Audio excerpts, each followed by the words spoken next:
Yan, kamusta guys? Kakatapos lang ng bagyo dito. Ay! Wala palang, walang butas yung propagation ko ng Nelo. Ayan, Actually, bago pa magbagyuhan, nasira na yung super bomb ko kasi tinalo na ng aso ko. Buti na lang tinali ko to.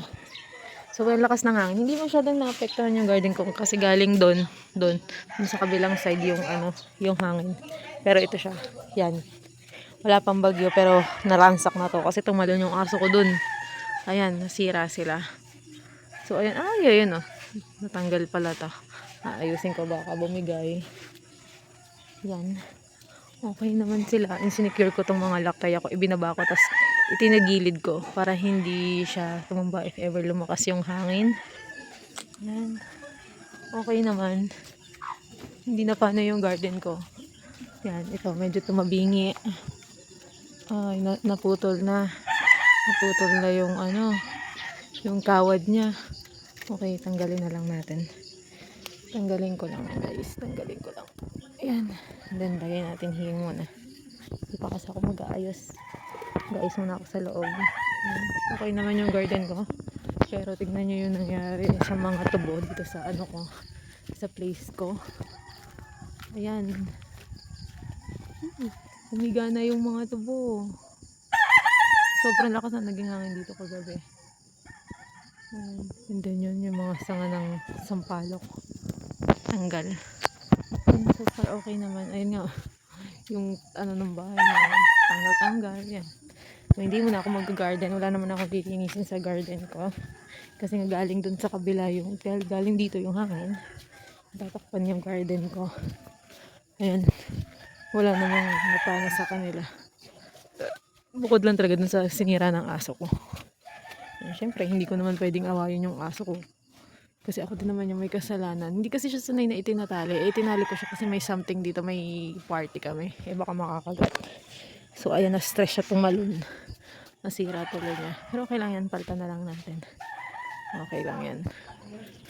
Bawalis muna ako guys. Wait lang. So, hi guys. Ayan, update tayo after ng bagyo. So, naayos ko na dito. Nakuha ko na yung lupa dito. And, pinapatuyo ko na siya doon para magamit ko ulit. Sayang naman, di ba kayo tatapon natin. And, ayan, kung makikita nyo, yung ginawang damage ng dog ko is super laki talaga. Pero, wala akong magagawa. Alangan namang pagalitan ko yung aso ko. Ayan. So, ayan na lang yung natira sa super bomb na to. Yan, ganyan na lang. And siguro i-move ko na lang to. Yung ibang pot dito. Lilipat ko na lang dyan. Hindi na ako. Wala pa akong balak bumili ng another super bomb. Kasi kakabili ko lang ng super bomb. Ito, yung last kong super bomb from Ma'am Lynn. Malaki na yan. And, ito naman yung galing kay Igor. So, ayan. Kaya wala akong balak bumili ngayon ng super bomb. And, parang naloloko ako ngayon sa Lactea and Gymnose. So, bumili na naman ako ng Gymnose and Lactea. Yan, the Lactea is from Mylas. Siguro dadating sa isang araw and Gymnose kay Lots. And then, kung makikita nyo, ayan, malalaki na yung ating mga peach snow. Ayan, then yan. Hindi dito yung iba kong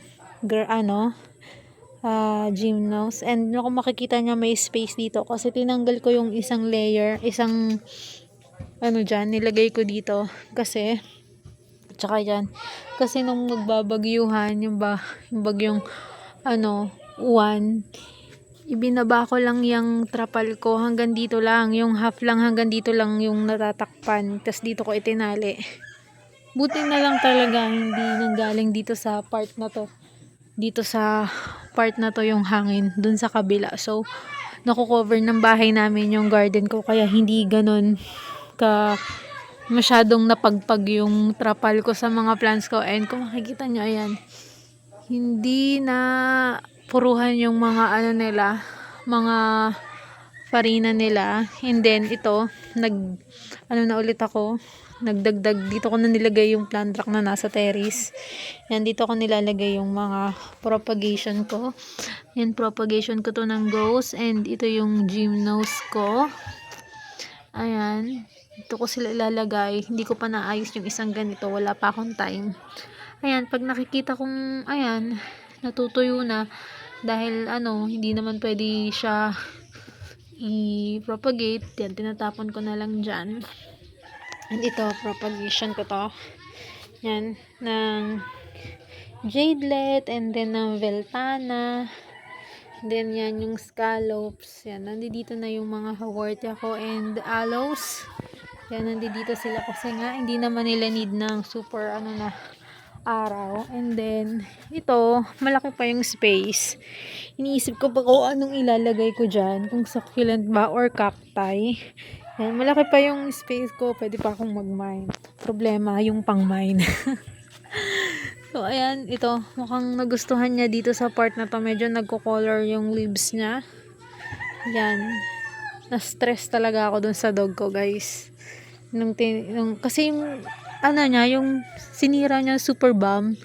Yung dalawang pot ng super bomb na sinira niya is yung pinakamagandang super bomb ko and pinakamatagal ko ng super bomb. Ay, pero wala akong magagawa. Ganun talaga. And then yung dito ko na, ayun, yung firestorm ko. Ay, hindi ko pa nga pala ito naayos. Tinatamad pa ako magayos. Ang sakit pa ng mga binti-binti ko. Ayan. Nilagay ko lang dyan. Tapos yung mga propagation ko ng cheesecake na ganito. 3 pots yun. Wala. Nasira din. And then, hindi ko na kinuha yung mga leaves na nandiyan dyan ng super bomb kasi nahihirapan din naman ako ipropa siya through leaves. So, pinabayaan ko na. And then, yan. Wala pa sa ayos yung aking garden. Pero yung part dito, okay na. Ayan. Malalaki na yung mga pops ng mga kinatings natin. Ayan. Ayan. Malalaki na sila. Then ito, ang ating tawag mo dito, sino nga to? Moran. Kung kailangan niya na magandang pot, malaking pot. May propa din ako niyan ito. Malaki na din yung propa ko sa kanya. Pwede na din ilagay sa mas malaking pot. Yan, and then, yan, ang ganda ng ating multicolor dito. Then, ang ating inermis. Ayan. Then, dito ko na nilagay yung mga propagation ng ating Aranpay. Yan. So far, okay naman sila lahat dito. Maliban na nga lang dun sa ginawa ng dog ko. Dito. Favorite color ko na lavender scallops. Ang ganda. Ayan o. Yun yung mga stem ng super bomb. Dun ko na lang nilagay. Then, ito, kinat ko na naman yung veltana para magkaroon ulit ng babies. Ayan. Ay. Wala tayong magagawa. Ganun talaga. Ayan. Ito yung isang part ng garden ko. Ang dami ng damo ng cheesecake ko. Kailangan ko na ulit magdamo sa kanya. Ayan. And magkakat na ulit ako sa kanya. Para makapagpropa na ulit ako. Yan, patuyuin ko lang ng konti yung iniulan nitong nakaraan sa kanya. And bala ko na ding ilabas yung ibang lactea ko. Yan, maglalabas tayo ng ibang lactea. So, ayun, sabi ko nga maglalabas tayo ng ibang lacteas para dito. Yan, kasi papalitan ko na din siguro yung pot nito. Pag nakalabas ako, bibili ako ng malaki-laking terracotta pot para pag lilipatan ng spiralis natin. Ayan. Ang ganda ng color ni Rococo. May isa pa akong Rococo eh. Ito. Ayan. Then ito, dahil magagabi na, hapon na kasi, ipapasok muna natin siya dito sa loob. Para hindi siya maulanan. Yan. Ayan, ganun lang. Tanggal-tanggal lang ng dry, tayo. And, tatanggalin ko na yung mga succulent dun sa pinakaloob para maarawan na siya. And, hindi na siya makulangan pa sa sunlight. Wait lang. Open ko lang. Yan, nilalagyan ko lang ng mga ipit. Yan. Tadam! Yan o. Mapapansin nyo, itinago ko dito yung silver bomb and variegated super bomb ko. Ayan. Ayan, nagkakaroon ng ganito yung red ko na lactea. Ano kaya yan? Kakainis naman. Ayan. Ito yung rubra ko. Ang dudungis nila. Ay. Ayan. So, ito yung iba nating gymnos na pwede nang ilagay sa kanilang kanya-kanyang individual pot kasi ang laki na. Yan. Pwede ko nang palitan to ng laman. Yung mga minain ko naman kay lots yung lalagay ko dito. Yan.